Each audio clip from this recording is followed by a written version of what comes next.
ছোট করে বলছি না আমি। ধরুন এখন আমাদের কি চারিপাশে কি দেখতে পাচ্ছি, প্লাস্টিক বর্জন করতে বলছে কি না? তো সেই ক্ষেত্রে একটা জিনিস দেখুন, আমরা এটা ইউজ করার পর যখন ফেলে দিই এবং কিছুদিন পরে যখন ওটা আবার ব্যাকে ফেরত আসে, এটা কি নষ্ট হয় না? পরিবেশ এটা দূষণ করে তো আমাদের। কিন্তু আমি আমাদের টিয়ান্সের অ্যাডিজের কথা যেটা বলবো, এটা অ্যালুমিনিয়াম ফয়েল দিয়ে তৈরি, যেটা আপনি যদি মাটিতে পুঁতে দেন এটা মাটির সাথে মিশে যায়, তাহলে এটা আমার পরিবেশটাকেও দূষণ করছে না। এটা ফার্স্ট আমি প্যাকেজিংয়ে গেলাম। দ্বিতীয় কথা হচ্ছে, ধরুন আমি একটা ন্যাপকিন ইউজ করছি এবং এই ন্যাপকিন ইউজ করার জন্য মহিলাদেরকেই বলছি, আমরা যখন ইউজ করি খুব বেশি হলে এইভাবেই কাটি। তো আমার ইউজ করার পরে খুব যদি যত্নবান হই কোথাও তুলে রাখি, কিন্তু এর মধ্যে বাতাস যাচ্ছে তো, তার জন্য ব্যাকটেরিয়া এর মধ্যে প্রবেশ করছে তো, এবং ওই ব্যাকটেরিয়াযুক্ত জিনিসটা আমরা কিন্তু নেক্সট বার আবার ব্যবহার করছি। কিন্তু আমাদের টিয়ান্সির অ্যাডিসের ক্ষেত্রে আমি যেটা বলবো, আমার যতটা প্রয়োজন আমি ইউজ করলাম এবং আমার ইউজের পরে এটা আমি আবার এয়ার টাইট করে রেখে দিতে পারবো, যাতে এর মধ্যে কোনো বাতাস না ঢুকে, ব্যাকটেরিয়া যদি না ঢোকে, তাহলে ব্যাকটেরিয়া মুক্ত একটা ন্যাপকিন আমি আমার পরিবারের হাতে বা আমার নিজের জন্য আমি ব্যবহার করতে পারবো। এটা গেল। এরপর আমি যে অ্যাডিসের কথা বলছি, কেন এটা আমি ব্যবহার করব, কারণ আমরা বাইরে কাজ করতে গেলে অনেক সময় এই ন্যাপকিন যদি আমি প্রশ্ন করি কাউকে যে কতক্ষণ যায় একটা ন্যাপকিন, তুমি ফার্স্ট টাইম এসেছো, তো এই ন্যাপকিন কতক্ষণ যায়, একটা ন্যাপকিন কতক্ষণ ইউজ করা যায়? বসে বল। ডাক্তারে বলে 4 ঘন্টার বেশি ইউজ করবেন না, কিন্তু অনেক সময় আমরা 6 ঘন্টা ইউজ করে ফেলি, হয়তো দূরে কোথাও গেলে বা আমরা কোথাও বাইরে কোথাও গেছি চেঞ্জ করার হয়তো সেরকম জায়গা পাচ্ছি না, সেক্ষেত্রে আমাদের 6 ঘন্টার আপারেও চলে যায়। আমরা আমাদেরই অজান্তে কিছু জিনিস কিছু ভুল করে ফেলি, যেখানে আমাদের এই রোগগুলো আস্তে আস্তে আসতে থাকছে। যেমন সিস্টের সমস্যা আগে এত ছিল না, কিন্তু এখন প্রতিটা ঘরে ঘরে চলে এসছে, তাই তো? টিউমারের সমস্যা আসছে, মিসক্যারেজের সমস্যা আসছে। WHO একটা সার্ভে করে দেখেছে যে প্রতি 7 সেকেন্ডে একজন করে মহিলা মারা যাচ্ছে শুধুমাত্র আমাদের ইউট্রাসের ক্যান্সারের জন্য। তো আমরা যদি সঠিক জিনিস ব্যবহার করলে এই রোগগুলো আসা থেকে আমরা মানে জায়গাটাকে থেকে নিজেদেরকে বাঁচাতে পারি, আমার মনে হয় একটা পরিবারকে আমরা বাঁচিয়ে দিতে পারবো। এরপর আমি ক্যাপাসিটির কথা যেটা বলবো, এটা আমি ওকে জিজ্ঞাসা করলাম, ও বললো মিনিমাম 2 থেকে 3 ঘন্টা, তবু আমরা শুনেছি যেটা 4 থেকে 5 ঘন্টা যায় একটা ন্যাপকিন। আমাদের অ্যাডিসের ক্ষেত্রে এর ক্যাপাসিটি আছে 12 ঘন্টা। কিন্তু এটা কি আমার মুখের কথায় বিশ্বাস হবে? আমরা যদি এটা সরাসরি দেখে নিতে পারি সেটা আরো ভালো লাগবে নাকি?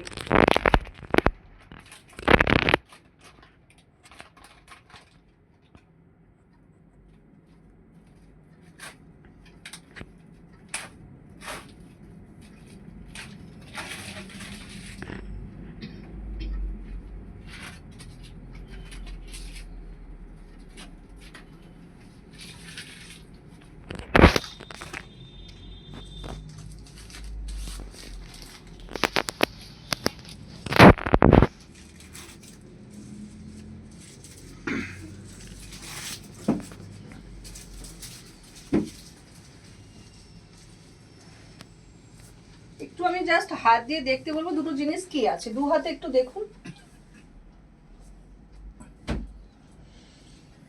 এটা একটু সফট টাইপের আর এটা একটু সফট নয়। দাদা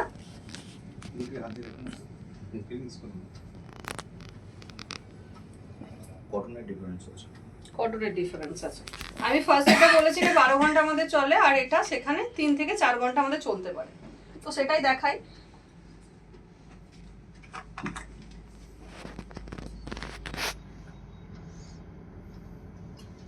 আমি এতটা জল নিলাম, এতে ঢালি।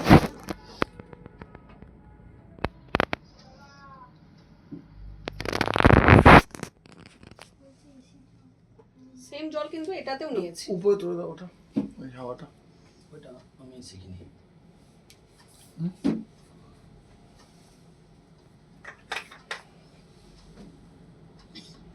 আমি জাস্ট দুটো জিনিস হাত দিয়ে দেখতে বলবো। এটা মুভ হবে, আবার চেপে অফ করে এটা। এটা যতদূর লাগবে তুলে আরেকবার চেপে দাও। যা দেখুন তো।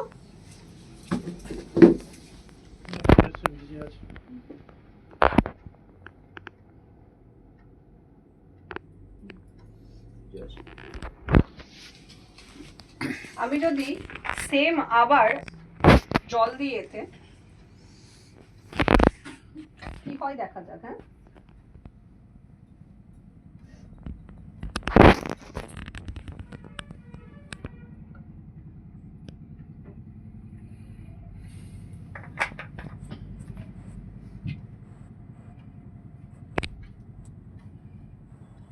এটা ঠিক আছে, এটা ভিজে।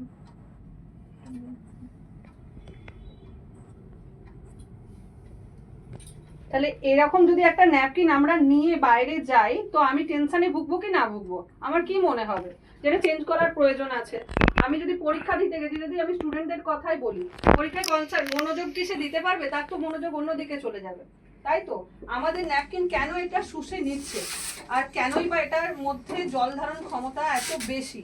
আমাদের ন্যাপকিন কিন্তু 7টা লেয়ারে তৈরি, এবং 7টা লেয়ারের বাইরেও আছে, এর মধ্যে থাকে অক্সিজেন বাবলস, যেটা আমাদের 12 ঘন্টা চলতে সাহায্য করছে, যার জন্য আমার লিক করার ভয়টা কিন্তু থাকছে না। এছাড়াও এতে একটা নেগেটিভ আয়ন ট্রিপ থাকে, যেটা আমাদের শরীরের পজিটিভ এনার্জিকে আরো পজিটিভ করে তোলে, যার জন্য আমাদের পেটের যন্ত্রণা, পায়ের যন্ত্রণা, টায়ার্ডনেস এগুলো কিচ্ছু থাকে না। তো সেক্ষেত্রে আমি একটা জিনিস আরেকটা জিনিস দেখাবো, যদি আমি এই জলটা পুরোটাও দিয়ে দিই, এটা কিন্তু শুষে নেবার মতো ক্ষমতা রাখে। তুমি টানা ডুবিয়ে দিলে বুঝতে পারবে, ওটাই ডুবিয়ে দিলে বুঝতে পারবে। আচ্ছা স্যার, মানে আমরা পুরো বাবলস গুলো দিয়ে দিই, উল্টে দেখিয়ে দিই। দেখো কি হয়। এটা আমার কাছে নতুন, তোমরা যেভাবে করছো। আজকে 2-3টে জিনিস গোঘাট থেকে নিয়ে যাচ্ছি। যাত্রা করলে কিছু পাওয়া যায়, এটা মানে বোঝা যাচ্ছে। মানে গোঘাট খুব বেশি ডেমো দেখাচ্ছে, তার মানে এটা প্রমাণিত হচ্ছে। Very good.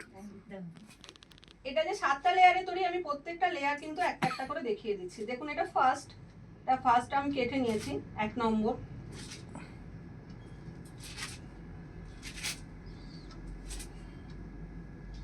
এটা 2 নম্বর।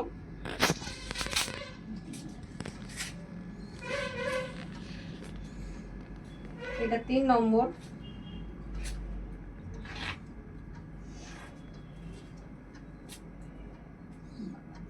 দেখুন, এই অক্সিজেন বাবলসে কিন্তু আমার ওটা 12 ঘন্টা ক্যাপাসিটিতে সাহায্য করছে।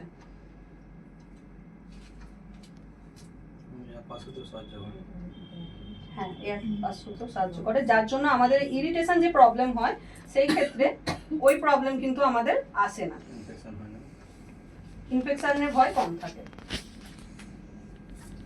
6 নম্বর, 5 নম্বর, 6 নম্বর, আর এই দেখুন 7 নম্বর। 7টা লেয়ারে তৈরি আমি বলেছিলাম তো।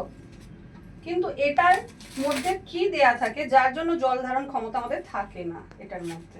দেখুন, একটু তুলো যাচ্ছে। শুধু জাস্ট একটু কটন দিয়ে এটাকে পেস্টিং করে দিয়ে দিয়েছে। তাহলে আপনাদের কি মনে হয় এটা বাইরে 12 ঘন্টা চলবে কি 6 ঘন্টা চলবে? 12 ঘন্টা তো দূরের কথা।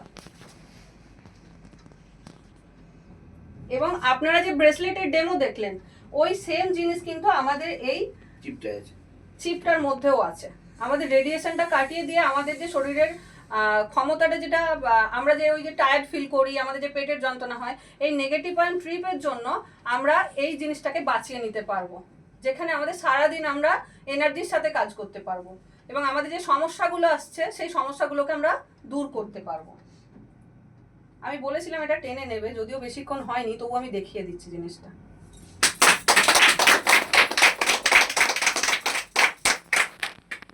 আপনাদের কি মনে হয় এরকম যদি একটা ন্যাপকিন আমরা একটা পরিবারের হাতে তুলে দিতে পারি, সেই পরিবারটাকে আমরা বাঁচিয়ে নিতে পারবো তো? Yes, ma'am. আর এই ন্যাপকিন আমাদের পরিবারে ইউজ করা উচিত কি না উচিত? ইয়েস, উচিত। এই ন্যাপকিনের জন্য সবার কাছে একটা হাততালি হোক।